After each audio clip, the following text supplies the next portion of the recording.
ভয়ঙ্কর এখানে ঢাকা ৮ আসনের দানবের সাথে লড়াই করছি। ত্রয়োদশ জাতীয় সংসদ নির্বাচনের শুরু থেকেই আকর্ষণের কেন্দ্রবিন্দুতে থাকা ঢাকা ৮ আসনে বিএনপির হেভিউইট প্রার্থী মির্জা আব্বাসের জয় এবং এনসিপি নেতা নাসির উদ্দিন পাটোয়ারির পরাজয়কে কেন্দ্র করে রাজনৈতিক অঙ্গনে ব্যাপক চাঞ্চল্য সৃষ্টি হয়েছে।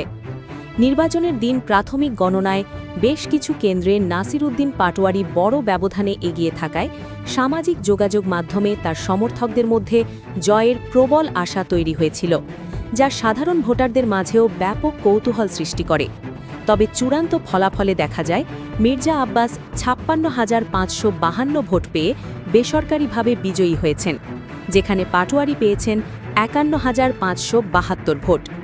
এই ফলাফল ঘোষণার পরপরই এনসিপির পক্ষ থেকে ভোট গণনায় কারচুপি অভিযোগ তুলে রিটার্নিং কর্মকর্তার কার্যালয়ে পাল্টাপাল্টি অভিযোগ দায়ের করা হয় এবং নির্বাচনের গেজেট স্থগিত করে ভোট পুনর্গণনার দাবি জানানো হয়।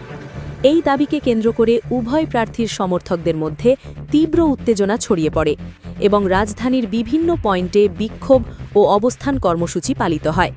তবে শুক্রবার রাতে নির্বাচন কমিশনার আব্দুর রহমান মাসুদ এক জরুরি সংবাদ সম্মেলনে স্পষ্টভাবে জানিয়ে দেন যে বর্তমান নির্বাচনী আইন ও বিধিমালা অনুযায়ী ভোট পুনরায় গণনার আর কোনো সুযোগ নেই।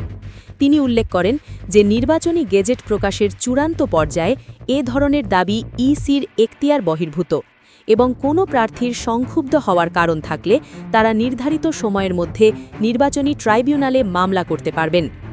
ইসির এই চূড়ান্ত সিদ্ধান্তের ফলে ঢাকা ৮ আসনের ভোট পুনর্গণনার যে আশা সাধারণ মানুষের মনে ছিল তার অবসান ঘটেছে এবং সংশ্লিষ্ট মহলে মিশ্র প্রতিক্রিয়া ও হতাশা দেখা দিয়েছে।